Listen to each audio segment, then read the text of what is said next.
KPCC ಅಧ್ಯಕ್ಷರು ನಮ್ದೊಂದು ಸಮಿತಿನ fact finding committee ಇಲ್ಲಿಗೆ ಏನಾಗಿ ಮೊನ್ನೆ 1ನೇ ತಾರೀಕಿನ ಘಟನೆ ನಡೀತು, ದುರ್ಘಟನೆ. ಅದ್ರ ಬಗ್ಗೆ ಸ್ವಲ್ಪ ಮಾಹಿತಿ ತಗೊಂಡು ವರದಿಯನ್ನು ಕೊಡಲಿಕ್ಕೆ ಹೇಳಿದ್ದಾರೆ. ಬೆಳಿಗ್ಗೆಯಿಂದ ನಾವು ಕ್ರಾಸ್ ಸೆಕ್ಷನ್ ಆಫ್ ಪೀಪಲ್ ಜೊತೆ ಮಾತಾಡಿದ್ದೇವೆ, ಮುಖಂಡರುಗಳ ಜೊತೆ ಮಾತಾಡಿದ್ದೇವೆ, ಮತ್ತು ಅಧಿಕಾರಿಗಳ ಜೊತೆ, ಜಿಲ್ಲಾಡಳಿತ ಜೊತೆ ಮಾತಾಡಿ ಸ್ವಲ್ಪ ಮಾಹಿತಿಯನ್ನು ಕಲೆ ಹಾಕಿದ್ದೇವೆ. ಅದಕ್ಕೆ ಆಮೇಲೆ ಸ್ಪಾಟ್ ವಿಸಿಟ್ ಮಾಡಿದಾಗ ಒಂದಂತೂ ಮನಸ್ಸಿಗೆ ಬಂತು, ಈ ಒಂದು ಘಟನೆ ನಡೆಯುವ ಅವಶ್ಯಕತೆಯೇ ಇರಲಿಲ್ಲ. ಯಾಕಂದರೆ ಒಂದು ಫ್ಲೆಕ್ಸ್ಗೋಸ್ಕರ ಇಷ್ಟು ದೊಡ್ಡ ಘಟನೆ ನಡಿಬೇಕಾ ಅಂತ ಅವ್ರು ಅದನ್ನು ಹಾಕಿದ್ರು ಏನು ತೊಂದರೆ ಇರಲಿಲ್ಲ. ಅದನ್ನು ಅರಿಯುವಂಥದ್ದು ಇದೆಲ್ಲ ತಪ್ಪು ಅಭಿಪ್ರಾಯದಿಂದ ಆಗುವಂಥದ್ದು. ಅದರಿಂದ ಇನ್ನು ಮುಂದಾದರೂ ಸ್ವಲ್ಪ ಬುದ್ಧಿ ಕಲಿಬೇಕಾಗ್ತದೆ, ಇಂಥದ್ದೆಲ್ಲ ಮಾಡಬಾರ್ದು ಅನ್ನುವಂಥದ್ದು. ಜನರಿಗೆ ಇದೆಲ್ಲ ಅಗತ್ಯ ಇಲ್ಲ. ನೋಡಿ, ಒಂದು ಜೀವ ಹೋದ್ರಿಂದ ಅವರು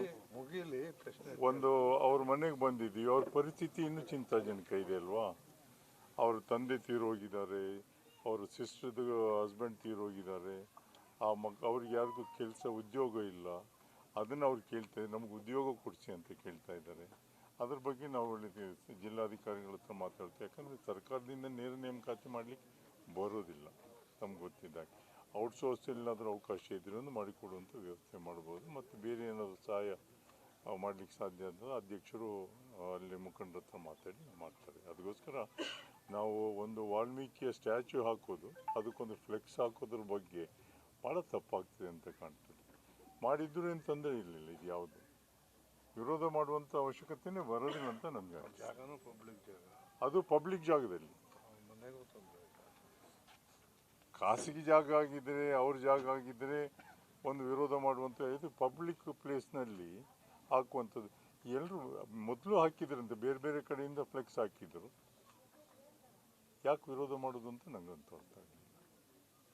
ಇನ್ನು ಮುಂದಾದರೂ ಸ್ವಲ್ಪ ಇಂಥ ಘಟನೆ ನಡೆದಿದ್ದಾಗ, ಯಾಕಂದರೆ ಬಳ್ಳಾರಿಯಲ್ಲಿ ನಮ್ಮದೇ ನಡೀತದೆ ಅನ್ನುವಂಥ ತೋರಿಸುವಂಥ ಪ್ರಯತ್ನ ಇರಬಾರ್ದು ಅನ್ನುವಂಥ ನಂದೊಂದು ಅಭಿಪ್ರಾಯ. ಈಗ ಯಾರು ವಿರೋಧ ಮಾಡಿದ್ರು ಅವರದ್ದು ಬಳ್ಳಾರಿ ಅಧಿಪತ್ಯ ಸಾಧಿಸ್ಲಿಕ್ಕೆ ಹೊಂಟಿದ್ದಾರೆ ಅಂದರೆ ನೀವೇ ಹೇಳಿದ್ರಲ್ಲ. ಅದು ಅಧಿಪತ್ಯ ಕಾಂಗ್ರೆಸ್ನವ್ರು ಸಾಧಿಸ್ಬೇಕು, ಬಿಜೆಪಿ ಸಾಧಿಸ್ಬೇಕು ಅಂತ ಹೊಂಟ್ರೆ ಅಂತ. ಕಾಂಗ್ರೆಸ್ನವ್ರು ಅಧಿಪತ್ಯ ಸಾಧಿಸೋದಕ್ಕೆ, ಯಾಕಂದರೆ ಈ ಸಲ ಅವ್ರು ಸೋತಿದ್ದಾರೆ, ಇವ್ರು ಗೆದ್ದಿದ್ದಾರೆ, ಅದಕ್ಕೆ ವಿರೋಧ ಆಗ್ತಾ ಇದೆ ಅಷ್ಟೇ. ಕಾಂಗ್ರೆಸ್ ಗೆದ್ದಿದ್ರಿಂದ ಇದು ಎಷ್ಟು ವಿರೋಧ ಮಾಡ್ತಾ ಇದ್ದಾರೆ. ಈ ಹಿಂದೆ ಇದೇ ಭರತ್ ರೆಡ್ಡಿ ಅವರ ಆಫೀಸು ಮತ್ತು ಮನೆ ಬಳಿ ಎಲ್ಲ ಫ್ಲೆಕ್ಸ್ ಹಾಕಿದ್ರು, ಯಾವ ಒಂದು ಗಲಾಟೆನೂ ಆಗಿರಲಿಲ್ಲ. ಆದ್ರೆ ಇವ್ರು ಈ ತರ ಮಾಡೋದು ಇಲ್ಲ ಒಂಥರ ದ್ವೇಷ ರಾಜಕಾರಣ ಇದೆ. ಅದನ್ನೇ ತಪ್ಪುವುದು. ಅದಕ್ಕೆ ಒಂದು ಕಾನೂನು ಬರ್ತಾ ಇದೆ ಅಲ್ಲ, ದ್ವೇಷ ರಾಜಕಾರಣ ಮಾಡಬಾರ್ದು ಅಂತ, ದ್ವೇಷ ಭಾಷಣನೂ ಮಾಡಬಾರ್ದು ಅಂತ ಬಂದಾಗ ಇವೆಲ್ಲವೂ ದ್ವೇಷವೇ ಆಗ್ತದೆ.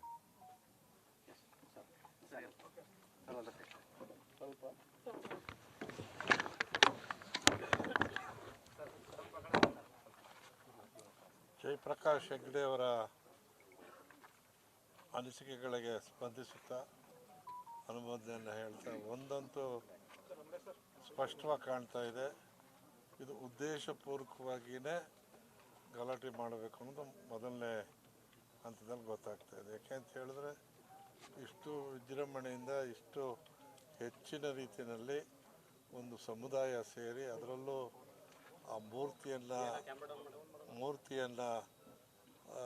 ಬಳ್ಳಾರಿ ಪಟ್ಟಣಕ್ಕೆ ತರುವಂಥ ಸಂದರ್ಭದಲ್ಲಿ ನಡೆದಂಥ ಬೃಹತ್ ಮೆರವಣಿಗೆ ಮತ್ತು ಮಹಿಳೆಯರ ಭಾಗವಹಿಸಿಕೆ ಮತ್ತು ಎಲ್ಲ ವರ್ಗದ ಜನ, ಎಲ್ಲ ಪಾರ್ಟಿಯ ಜನ ಸೇರಿ ಮಾಡ್ತಕ್ಕಂಥ ಈ ಕಾರ್ಯಕ್ರಮ ನೋಡಿ ಹೊಟ್ಟೆ ಊರಿಗಾಗಿ ಇದನ್ನು ಕ್ರಿಯೇಟ್ ಮಾಡಿದ್ದಾರೆ ಅಂತ ಮೇಲ್ನೋಟಕ್ಕೆ ಕಾಣ್ತಾ ಇದೆ.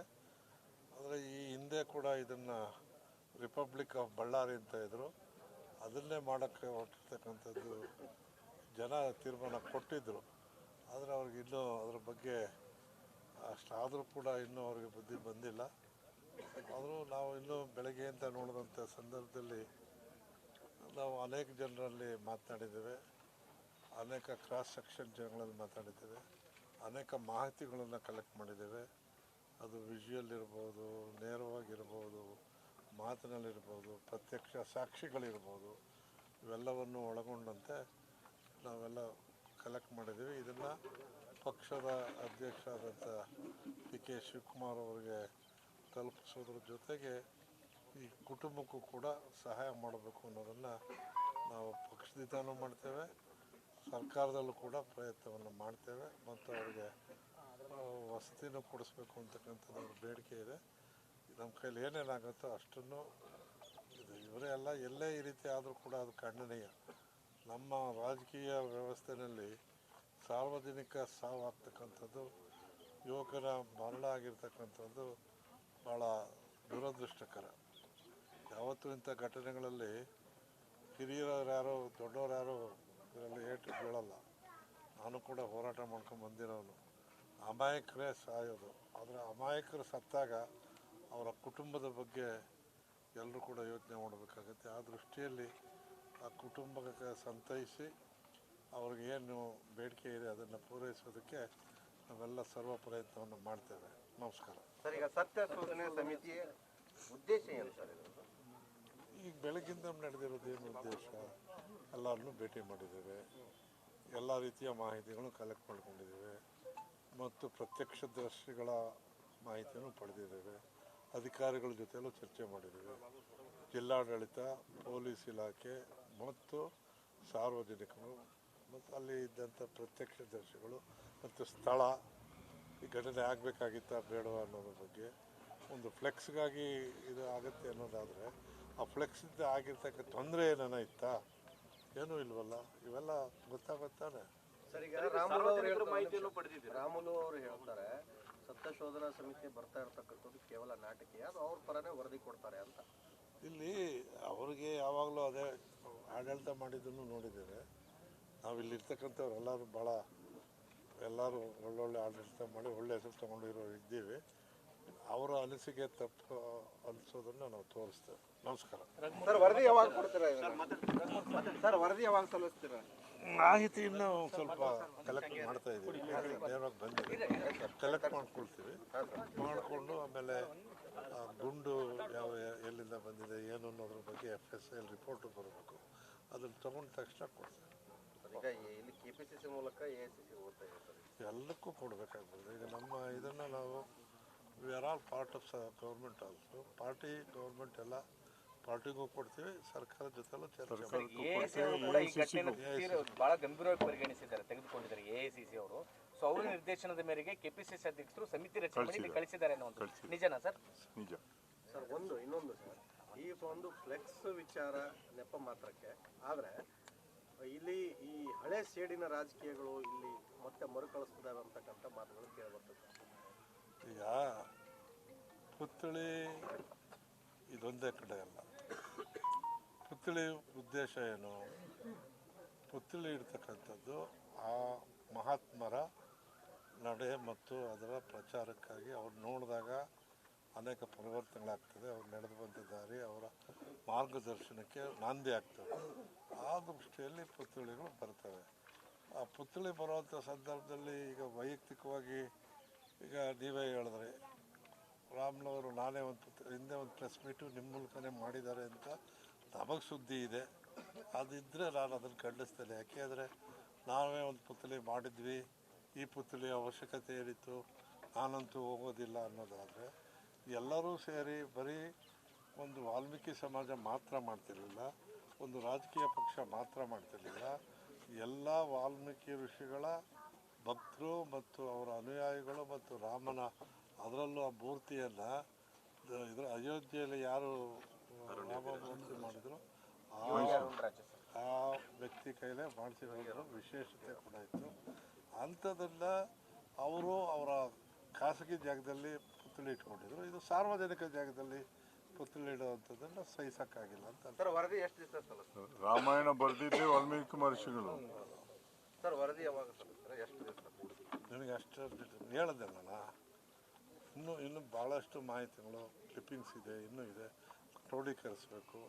ಇನ್ನೂ ಕೆಲವು ಜನ ಹೇಳೋರಿದ್ದಾರೆ, ಮಾತಾಡ್ತೀವಿ ಅಂತ ಹೇಳಿದ್ರು. ಈಗ ಸರ್ಕಾರ ಏಕಾಏಕಿ ದಿಢೀರ್ ನಿರ್ಧಾರ ತಗೊಂಡಿರೋದು SP ಅವ್ರನ್ನ ಸಸ್ಪೆಂಡ್ ಮಾಡಿ ಒಂದೇ ದಿವಸ ಬಂದ ಅದಕ್ಕೆ ನಾವು ಉತ್ತರ ಹೇಳಲಿಕ್ಕೆ ಬರೋದಿಲ್ಲ, ಸರ್ಕಾರದ ಹತ್ರ ಕೇಳಬೇಕು. ಅದು ಸರಿ, ತಾವು ಸೀನಿಯರ್ ರಾಜಕಾರಣಿಗಳು ಸರ್, ತಮ್ಮನ್ನ ಎಷ್ಟೋ ಜನ ಒಂದು ಮಾರ್ಗದರ್ಶಕರನ್ನಾಗಿ ತಗೊಂಡು ಆದರ್ಶವಾಗಿ ತಗೊಂಡು ರಾಜಕಾರಣ ಮಾಡ್ತಾರೆ ಸರ್. ಇಂಥ ಟೈಮ್ನಲ್ಲಿ ಸರ್ ಒಂದೇ ದಿನದಲ್ಲಿ ಒಬ್ಬ SP ಅವ್ರನ್ನ ಸಸ್ಪೆಂಡ್ ಮಾಡ್ತಾರೆ, ಅವ್ರ ಆಮೇಲೆ ಸೂಸೈಡ್ ಅಟೆಂಪ್ಟ್ ಮಾಡ್ತಾರೆ. ಯಾವ ಮೆಸೇಜ್ ಪಾಸ್ ಮಾಡಕ್ಕೆ ಮುಖ್ಯಮಂತ್ರಿಗಳಿಗೆ ಏನು ಮಾಹಿತಿ ಇಲ್ಲದೆ, ಆಧಾರ ಇಲ್ಲದೆ ತೀರ್ಮಾನ ತಗೊಳ್ಳಿಕ್ಕೆ ಬರೋದಿಲ್ಲ. ಅವ್ರು ಏನೋ ಮಾಹಿತಿ ಇದ್ದು ತಗೊಂಡಿರ್ತಾರೆ, ಅದರಿಂದ ಅವರು ಏನು ಯಾಕೆ ತಗೊಂಡ್ರು ಅಂತ ನಮ್ಗೆ ಕೇಳಲಿಕ್ಕೂ ಬರೋದಿಲ್ಲ. ಅದು ಅಡ್ಮಿನಿಸ್ಟ್ರೇಟಿವ್ ಡಿಸಿಷನ್. ಇಲ್ಲ ಒಂದ್ ಕಡೆ IGP ಅವರು ವರದಿ ಸಲ್ಲಿಸೋದ್ರಲ್ಲಿ ಬಲಿಪಶು ಮಾಡಿದ್ರ SP ಅವರನ್ನ ಅಂತ.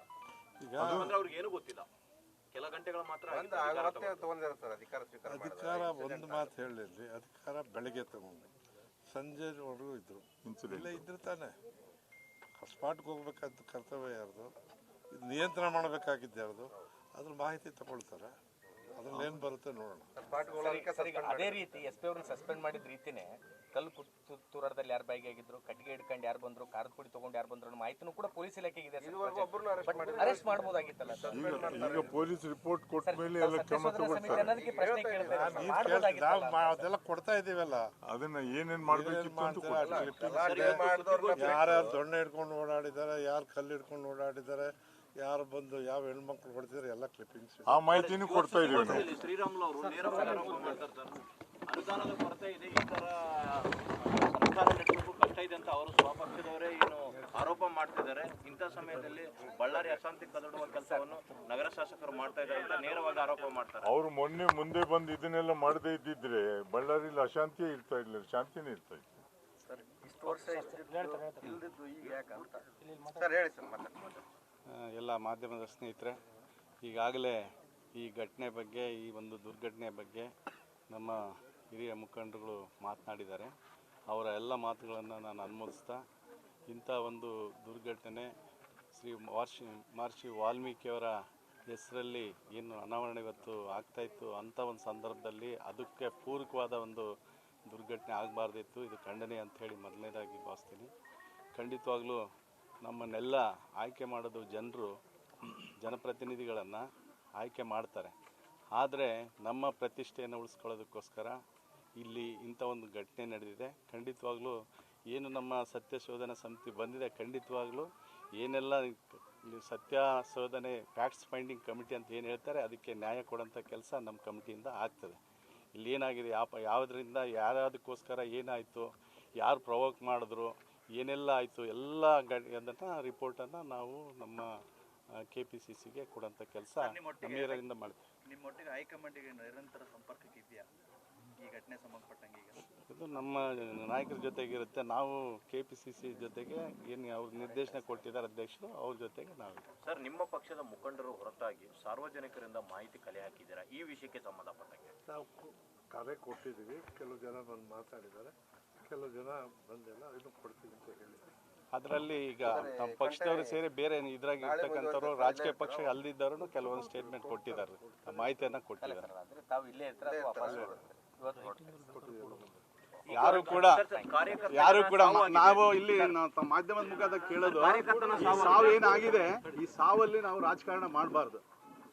ಆ ಸತ್ತಿರಂತ ವ್ಯಕ್ತಿಗೆ ನಾವು ನ್ಯಾಯ ಕೊಡಂತ ಕೆಲಸ ಆಗಬೇಕು. ಸರ್, ಕಾರ್ಯಕರ್ತನ ಸಾವಾಗಿದೆ, ಉಳಿದ ಕಾರ್ಯಕರ್ತರಿಗೆ ನೀವೇನು ಹೇಳಕ್ ಇಷ್ಟಪಡ್ತೀರಾ? ಕಾಂಗ್ರೆಸ್ ಕಾರ್ಯಕರ್ತರಿಗೆ ಇಂಥ ಘಟನೆಗಳಿಗೆ, ಇಂಥ ಇದಕ್ಕೆ ಯಾರೂ ಕೂಡ ನಾವು ಅದಕ್ಕೆ ಅವಕಾಶ ಕೊಡಬಾರ್ದು. ಇಂಥ ಸಾವು ನೋಡಿದಾಗ ಎಲ್ಲರಿಗೂ ನಮಗೆ ಅರಿವಾಗಬೇಕು, ನಾವು ರಾಜಕಾರಣ ಮಾಡಬೇಕು. ಆದರೆ ಇಂಥ ರಾಜಕಾರಣ ಮಾಡಬಾರ್ದು ಅಂಥೇಳಿ ನಾವು ಇಂಥ ಸಂದರ್ಭದಲ್ಲಿ ನಮ್ಮ ಕಾರ್ಯಕರ್ತರಿಗೆ ಕರೆ ಕೊಡ್ತೀವಿ. Thank you.